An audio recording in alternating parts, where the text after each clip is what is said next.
Hello guys, welcome in dream high academy. तो जैसे कि आप जानते हो, हमारे कंप्यूटर सीरीज़ आप लोगों तक हम पहुंचा रहे हैं डेली बेसिस पे, ठीक है ना, through the platform dream high academy, इसी यूट्यूब चैनल के थ्रू। जो भी नए एस्पिरेंट्स जुड़े हुए हैं हमारे साथ, वो इस चैनल को सब्सक्राइब, लाइक और शेयर ज़रूर करें ताकि आने वाली वीडियोस हमारी आप तक पहुंच जाए। ओके, तो हमारे इस सेशन का मेन जो एम है इस सेशन का, हम आप लोगों तक हमारे जो आज तक हमने पढ़ा दिया है, खासकर मैंने लास्ट जो लेक्चर हमारे दो रहे वो कंप्यूटर मेमोरी के रिलेटेड रहे। तो मैं चाहता हूँ कि आपका एक जल्दी से क्विक रिकैप हो जाए, रिवीजन हो जाए। जिन्होंने हमारे लेक्चर्स नहीं देखा है वो एक बार हमारी ड्रीम है एकेडमी प्लेलिस्ट पे जाके विजिट करें। वहाँ पे कंप्यूटर का एक अलग से आपको सेक्शन मिलेगा, एक अलग से प्लेलिस्ट मिलेगी, आप वहाँ पे एक्सेस कर सकते हो हमारे लेक्चर्स को, बिल्कुल फ्री ऑफ कॉस्ट है। आप टेंशन मत ले लो, ठीक है ना। जितना भी हो सके हमसे हम आप लोगों तक बहुत ही अच्छा मटेरियल लाएंगे, ठीक है। तो 12 लेक्चर्स हमारे अवेलेबल है वहाँ पे, आप लोग जानते हो। तो नेक्स्ट 10 to 15 लेक्चर्स में हम कोशिश कर लेंगे, सम अप कर लेंगे आपका सारा जो कंप्यूटर एप्लीकेशन इसका सिलेबस है। हर एक एग्जाम में, जेके एसएसबी एग्जामिनेशन में, खासकर एफए के रिलेटेड पोस्ट जो आई है आपकी, एसआई के रिलेटेड पोस्ट जो है, जेएसए जूनियर असिस्टेंट वगैरह, इन चीज़ों के लिए हमने बहुत ही टू द पॉइंट रहे हैं हम इस सिलेबस में, ठीक है ना। तो एसएससी वाले एग्जामिनेशन में भी बहुत सारी आपको इस पर हेल्प मिलेगी, ठीक है। तो चलिए अब स्टार्ट करेंगे हम अपना एमसीक्यू सेशन। लगभग टॉप 70 एमसीक्यूज आपको यहाँ पे देखने को मिलेंगे, लेकिन आज जितना हो सके आप हम देख लेंगे। आप तक 45 एमसीक्यूज, 45 50 तक एमसीक्यूज आप पहुँचाएंगे हम आप लोगों को। नेक्स्ट सेक्शन, इसका जो सेशन है, मैं भी 2 सेशन में हम इसको डिवाइड कर देंगे, ठीक है ना। इस एमसीक्यू सेशन को, बहुत ही इंपॉर्टेंट एमसीक्यूज है। आप एमसीक्यू देखते ही आपको समझ आ जाएगा कितना ही इंपॉर्टेंट सेशन है। और एक बात यहाँ पे थोड़ा एक्सप्लेन भी कर लूँगा मैं, जिसका आंसर किस तरह आएगा, ठीक है ना। तो किस लॉजिक से आपको वहाँ एग्जामिनेशन हॉल में देखना है। चलिए आप लोगों का टाइम ज़्यादा वेस्ट ना करते हुए पहला क्वेश्चन, और याद रखना अपना स्कोर जो है वो हमें कमेंट बॉक्स में आप बता देंगे। तो do like share our video अगर आपको हमारा कंटेंट पसंद आता है। चलिए, which of the following is the smallest entity of memory. Smallest entity of memory कौन सी है? Block, cell, instance, set. थोड़ा एक्सप्लेनेशन मैंने आपको बता दिया है। अगर मैंने लेक्चर पे मैंने आपसे वादा किया था कि जो भी मुझे लगेगा मेरे लेक्चर पे मिस हुआ है तो मैं उसको अपने एमसीक्यू सेशन में आपसे भरपाई कर लूँगा, तो आपका क्वेश्चन वहाँ पे मिस होने नहीं दूंगा। ओके, सो आपको पता है इट इज़ सेल। याद रखना, cell is the smallest entity of memory. Okay, तो इसकी एक्सप्लेनेशन आपको मैंने डिवाइड यहाँ पे थोड़ी सी एक्सप्लेनेशन भी इसके साथ भी लाया हुआ इस क्वेश्चन को। Computer memory is divided into large number of each cell location, ठीक है ना। तो ये आप यहाँ से पढ़ सकते हो। Question next, the primary memory also called main memory. मैंने बता दिया था कंप्यूटर मेमोरी को हम डिवाइड करते हैं प्राइमरी मेमोरी और सेकेंडरी मेमोरी में, ठीक है ना। सेकेंडरी मेमोरी में प्राइमरी मेमोरी को हम मेन इंटरनल मेमोरी भी बोलते हैं। तो ये क्या बोल रहा है क्वेश्चन में? Primary memory also called main memory of A personal computer consists of. Main memory में कौन कौन से कंपोनेंट्स होते हैं भाई साहब? हमने पढ़ा है रैम भी होता है, रोम भी होता है। तो इसका ऑप्शन पता है हमें। कैश मेमोरी, क्या कैश मेमोरी होती है? सर हमने पढ़ा है कैश मेमोरी जो आपने पढ़ाया था वो सीपीयू के साथ लिंक क्या मतलब? वो सीपीयू की अपनी ही मेमोरी होती है कैश मेमोरी। इसको हम प्राइमरी मेमोरी नहीं बोल सकते हैं। हाँ, जब आपको मतलब ऑप्शन दूर दूर तक नहीं लगेंगे तो तब आप कैश मेमोरी रजिस्टर्स को प्राइमरी मेमोरी बोल सकते हो, बट मोस्ट अप्रोप्रिएट ऑप्शन नहीं है। प्राइमरी मेमोरी के साथ आप अटैच नहीं कर सकते हो इसको। तो यहाँ पे पता है आपको रैम भी है, रोम भी है, यानी कि ये both these are main types of the primary memory, ठीक है ना। तो कैश मेमोरी यहाँ पे आप एलिमिनेट कर सकते हो। तो option C is correct answer. Okay, the boot sector file is, बहुत ही इंपॉर्टेंट क्वेश्चन, बहुत ही बढ़िया क्वेश्चन। ये पढ़ा दिया है मैंने आपको, लेकिन क्या आप यहाँ पे इस क्वेश्चन को ठीक कर पाएंगे? The boot sector file is on the system और stored in which computer system. तो कौन सा सिस्टम, मैंने आपको बता दिया था कौन सा सिस्टम होता है ऐसा जो बूटिंग में हमें मदद करता है, और वो किस कंप्यूटर मेमोरी में होता है? क्या रैम में होता है, रोम में होता है, कैश में होता है? कैची भी बोल सकते हो आप, कैश मेमोरी भी बोल सकते हो, ठीक है ना। रजिस्टर्स में होता है। तो हमें पता है वो सिस्टम ये है आपका बेसिक इनपुट आउटपुट सिस्टम, और हमें पता है इसको BIOS रोम भी बोला जाता है, BIOS रोम, ठीक है ना। तो ये कहाँ पे होता है? रोम में। So option B correct answer. Question number 4, which of the following statements are not correct about the main memory of a computer. तो तो यहाँ पे आप क्वेश्चन ध्यान से पढ़ लेंगे। क्वेश्चन क्या बोल रहा है, आर नॉट करेक्ट। कभी कभार एस्पिरेंट्स जो है, स्टूडेंट्स क्या है, गलती कर जाते हैं, वो क्वेश्चन को ठीक तरह से नहीं पढ़ पाते हैं, या मतलब बहुत ही सीरियसली क्वेश्चन को नहीं पढ़ते हैं, तो वो गलत कर जाते हैं। आर नॉट को वो एलिमिनेट करते हैं, वो सीधा बोल रहे हैं विच of the following is correct. शायद यही पूछा है, और एक क्वेश्चन एक स्टेटमेंट देख लेंगे, इसी के साथ जाएंगे, फिर ऑप्शन में वहाँ पे गलत कर जाते हैं। बट क्या करना है आपको एग्जामिनेशन हॉल में, you have be very careful attentive, ठीक है। तो चलिए, कौन सी स्टेटमेंट इनकरेक्ट है मैन मेमोरी के related. In main memory data gets lost when power is switched off. क्या ये करेक्ट है या इनकरेक्ट है, ठीक है ना। ये आपको देखना है, अपना ऑप्शन आप बता देंगे। Main memory is faster than secondary memory but slower than registers. क्या ये सही है, गलत है। They are made up of the semi conductors. तो अपना आंसर बताने जा रहा हूँ मैं। आपको पता है मैन मेमोरी क्या है, यहाँ पे नॉन वोलाटाइल होता है डेटा। रैम पे अगर आप बात कर लेंगे तो प्राइमरी मेमोरी रैम वोलाटाइल होती है, तो ये स्टेटमेंट राइट है। Main memory is faster than secondary, हमें पता है प्राइमरी मेमोरी सेकेंडरी मेमोरी से फास्ट होती है, क्योंकि यहाँ पे सीपीयू जो है डायरेक्टली लिंक होता है, डायरेक्टली कम्युनिकेट करता है प्राइमरी मेमोरी से। ये भी तो ठीक है। अब दो ऑप्शन आपको ठीक आए, that means all are correct. तो they are made of the semi conductors. Obviously हमारे जो मैन मेमोरी है वो सेमी कंडक्टर्स की बनी हुई होती है। What is the full form of RAM, बहुत ही इजी क्वेश्चन है, और मैंने अपने लेक्चर में 5-6 बार आपको बता दिया है। रैम का मतलब होता है random access memory, random access memory, okay. तो इसका जो यहाँ पे भी आप देख लोगे रैंडम एक्सेस मेमोरी, आप सही करके आओगे वहाँ पे, okay. So option B is correct answer. Full form of ROM मैंने आपको बता दिया था, और याद रखना रैम को क्या बोला जाता है, और read write memory, ROM read only memory, ठीक है ना। तो इसका ऑप्शन होगा what is the full form of ROM, option read only memory, option A is correct answer. अपना ऑप्शन आप वीडियो को पॉज करके इन ऑप्शंस को पढ़ लो, तो फिर अपना ऑप्शन को मेरे ऑप्शन के साथ मैच करो, फिर देखो आप कहाँ पे गलती कर जाते हो, कितने क्वेश्चन आप ठीक कर पाते हो आज के सेशन में, ओके। तो ये बहुत बड़ी बात है, अगर आप 70+ या 80% तक आप आज के सेशन में कामयाब होते हो, तो ये हमारे लिए बहुत बड़ी बात है, ओके। यहाँ पे एक क्वेश्चन में 2 क्वेश्चन मैंने ऐड किए हैं, यानी कि 2 जगह ब्लैंक है, मतलब 2 MCQ आपको निकल सकते हैं। RAM is dash and dash, in fill in the blanks में आपको फिल करना है, इन ब्लैंक्स को फिल करना है, ओके। सो क्या रेम वोलाटाइल है, टेम्पररी है, नॉन वोलाटाइल है, टेम्पररी है, ठीक है ना। Option C volatile permanent, option D non volatile permanent. तो एक बात याद रखना, कंप्यूटर मेमोरी के साथ, इसके साथ मैं बोल रहा हूँ, जब भी वोलाटाइल होगा कोई चीज़, वो परमानेंट कभी नहीं होगा, वो टेम्पररी होगा। तो यहाँ पे 2 ऑप्शन आप एलिमिनेट कर सकते हो। सर कौन से ऑप्शन है, जो वोलाटाइल है वो परमानेंट कभी नहीं हो सकता, इस वाले ऑप्शन को एलिमिनेट कर सकते हो, और जो नॉन वोलाटाइल है वो टेम्पररी कभी नहीं हो सकता। तो आपके पास 2 ऑप्शन, मैं आपको बताता हूँ जब कन्फ्यूजन होगा आप लोगों को एलिमिनेशन मेथड से, किस तरह से आप यहाँ पे क्वेश्चन सॉल्व करते हो।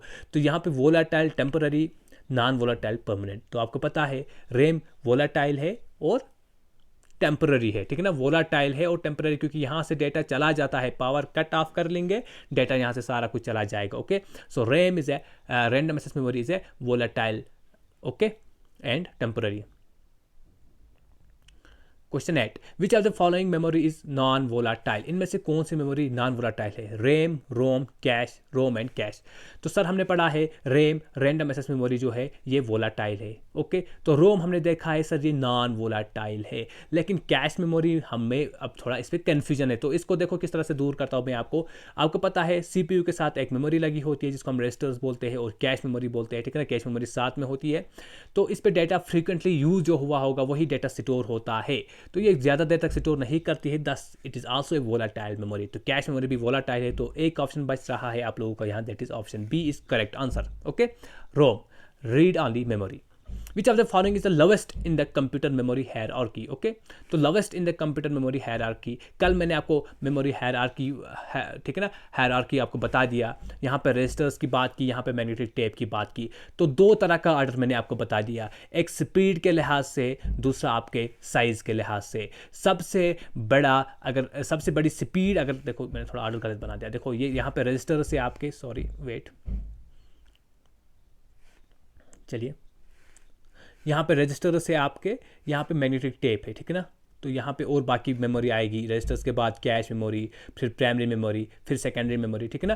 तो मैग्नेटिक टेप भी सेकेंडरी मेमोरी में आता है। आप उस लेक्चर को डिटेल में देखोगे तो आपको सारा कुछ समझ आ जाएगा। तो 2 ऑर्डर मैंने बता दिया, कौन सा ऑर्डर, एक ऑर्डर मैंने स्पीड का बता दिया, मतलब सबसे ज़्यादा स्पीड किसको होगी, रजिस्टर्स की, सबसे कम होगी मैग्नेटिक टेप को, और साइज़ की बात मैंने बता दी, सबसे बड़ा साइज़ किसका होगा, मैग्नेटिक टेप को, ठीक है ना, और सबसे छोटा साइज़ किसका होगा, रजिस्टर्स को। तो क्वेश्चन क्या बताता है, विच of the following is lowest in the, अब यहाँ पे स्पीड और साइज़ की बात नहीं की, यहाँ पे आप एक काम कर लेंगे, यहाँ पे साइज़ ले जाएंगे, ठीक है ना।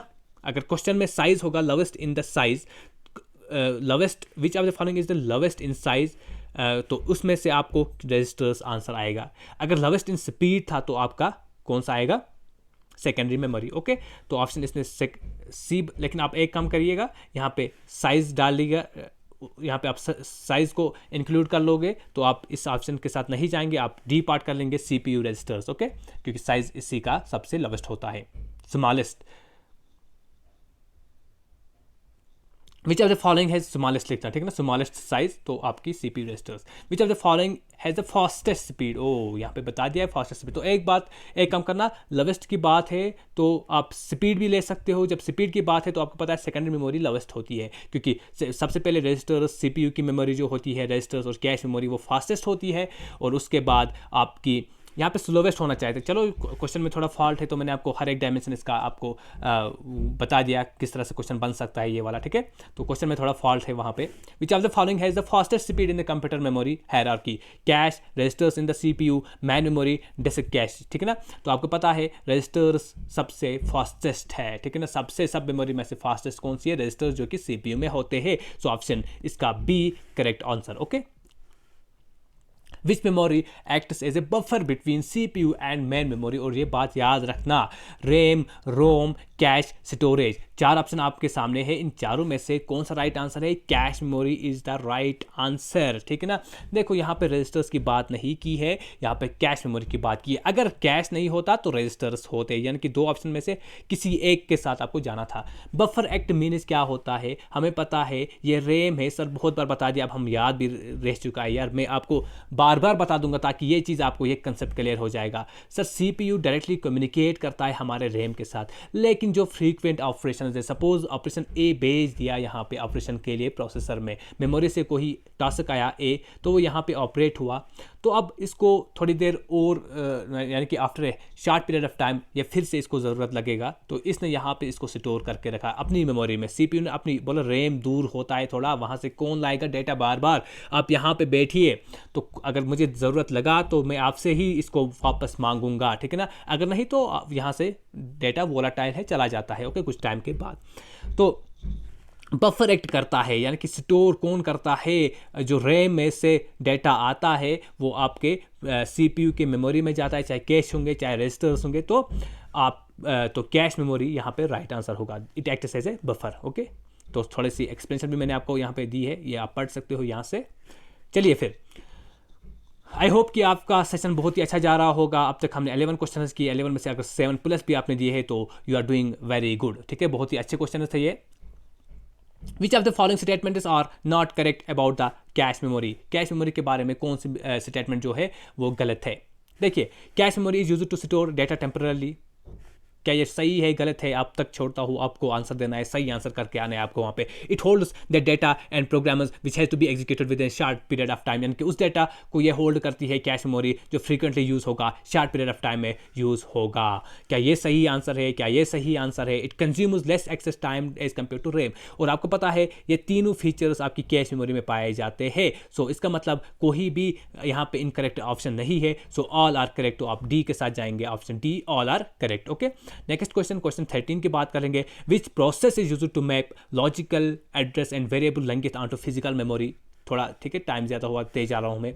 तो paging, overlay, segmentation, paging with the segmentation, तो इस प्रोसेस को हम बोलते हैं सेगमेंटेशन। इस प्रोसेस को क्या बोलते हैं, जहाँ पे सेगमेंट इसको डिवाइड कर, सेगमेंट इसमें हम डिवाइड करते हैं वेरिएबल लैंग्वेज में, ठीक है ना। सेगमेंटेशन इज ए प्रोसेस और मेथड विच मेमोरी को, एक मेमोरी को हम सेगमेंट इसमें क्या करते हैं। So option C is right answer, segment इसमें हम डिवाइड करते हैं। तो थोड़ी सी एक्सप्लेनेशन आप पढ़ लोगे यहाँ से। ओके, वीडियो को पास करके आप पढ़ भी सकते हो। अगर आपको सेशन पसंद आ रहा है please do like, comment and share. Okay, आप ऐसे ही फिर लाइक नहीं करते हो, लाइक करना भूल जाते हो, इतना मस्त रहते हो आप लेक्चर में। Which of the following is used to transfer data between the processor and the memory, processor और मेमोरी से डेटा ट्रांसफर किसके थ्रू होता है, कैश से, cache memory, TLB, buffers, registers. तो आपको पता है मैंने पहले ही बताया था आपको कि बफर TLB ये इससे हम ट्रांसफ़र नहीं कर सकते। दो चीज़ें हमारे पास बची है, दो ऑप्शन हमारे पास बची है, कैश मेमोरी और रजिस्टर्स। जब ऐसा क्वेश्चन आएगा तो आप रजिस्टर्स के साथ जाएंगे, पहली प्रेफरेंस रजिस्टर्स को देंगे और उसके बाद कैश मेमोरी के साथ जाएंगे। अगर रजिस्टर्स भी नहीं था तो कैश मेमोरी इसका आंसर होता। Okay, so which of the following is used to transfer data between the processor and the memory? Which computer memory chip allows simultaneous both read and write operations? Read and write operations ऊपर भी मैंने आपको बता दिया। read and write memory हम किसको बोलते हैं? जहाँ पे हम read भी कर सकते हैं, alter भी कर सकते हैं। alter का मतलब यहाँ से चीज़ों को edit कर सकते हैं, delete कर सकते हैं, addition कर सकते हैं। तो किस मेमोरी में कर सकते हैं? क्या ROM में कर सकते हैं, क्या RAM में कर सकते हैं, क्या PROM में कर सकते हैं, क्या इलेक्ट्रिकली इरेजेबल PROM में कर सकते हैं? तो इसका ऑप्शन पता है आपको, हम RAM को बोलते हैं रीड एंड राइट मेमोरी। अरे सर रोम में तो हम सिर्फ रीड कर सकते हैं, सिर्फ रीड कर सकते हैं। ओके, तो इसका आंसर है RAM. Okay, in which type of memory once the program और data is written it can't be changed? हम यानी कि किस मेमोरी में हम डेटा को एक बार हमने लिखा, ठीक है ना, डेटा को मैन्युफैक्चरिंग के टाइम में हमने इसको टाइप किया, ठीक है ना, राइट किया, तो उसके बाद अल्टर नहीं कर सकते हैं। कौन सी मेमोरी ऐसी है? क्या EPROM है? EPROM की फुल फॉर्म क्या है? मैंने अपने लेक्चर में आपको अच्छे से समझा दिया है। EPROM का मतलब होता है इरेजेबल प्रोग्रामेबल रोम, ठीक है ना। PROM प्रोग्रामेबल रोम, इसको हम UV रेज के थ्रू हम क्या करते हैं, इरेज करते हैं। PROM को एक डिवाइस होता है PROM प्रोग्रामर जिसको हम बोलते हैं, उसके थ्रू इरेज कर सकते हैं। न EEPROM, नन ऑफ दीज। तो आपको पता है एक टाइम वनस, यहाँ पे वनस लिखा है, मेंशन हुआ है, तो अपने लेक्चर में मैंने आपको अच्छे से बता दिया है। जो PROM होती है उसको हम एक बार ही टाइप कर सकते हैं। Okay, so option B is correct answer, programmable read only memory. In which type of ROM data can be erased by UV light, ठीक है ना, अल्ट्रा वायोलेट रेडिएशन से, अल्ट्रा वायोलेट रेज से डेटा इरेज किस memory से हम करते हैं, ठीक है ना। PROM, EPROM, EEPROM, both B and C। Sorry, चलिए, हाँ ये लगा। ओके, तो आपको पता है हम कहाँ पे करते हैं, EROM में। ओके, तो इरेजेबल प्रोग्रामेबल जो रोम होगा उस पर करते हैं, तो option B is correct answer.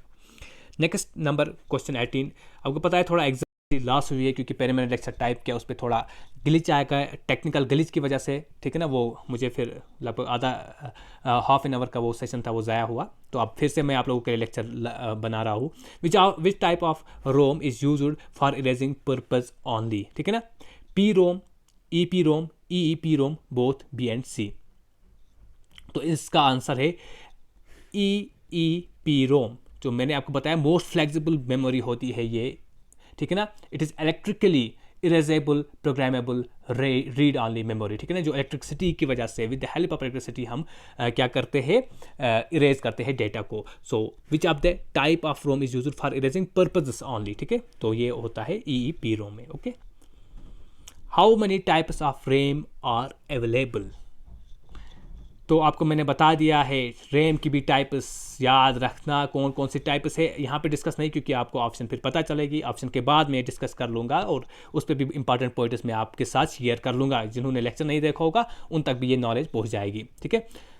यानी कि जिन्होंने हमारा कल का लेक्चर नहीं देखा है वो यहाँ पे थोड़ा सा एडवांटेज ले सकते हैं। ऑप्शन A 4, 3, 2 और ऑप्शन D इज़ 5। तो आपको पता है option C is correct answer. अब पता चली दो टाइप होती है रैम की, सर कौन कौन सी होती है वो भी बता दो। तो रैम की दो टाइप्स होती है, SRAM और DRAM। DRAM mean dynamic RAM, SRAM mean static RAM. Trick भी बता दी थी मैंने किस तरह से याद रखोगे आप। DC डायनेमिक रैम कैपेसिटर्स का बना हुआ होता है, कैपेसिटर्स में पावर रिटेंशन कैपेसिटी नहीं होती है, बार बार रिफ्रेश करना पड़ता है। स्टैटिक रैम को बार बार रिफ्रेश नहीं करना पड़ता है, ठीक है। तो चलिए दो टाइप से स्टैटिक रैम और डायनेमिक रैम, ये बात याद रखना रैम की। What is the size of the computer accumulator register? 4 bit 4 KB kilobyte इसको बोलते हैं, ठीक है ना।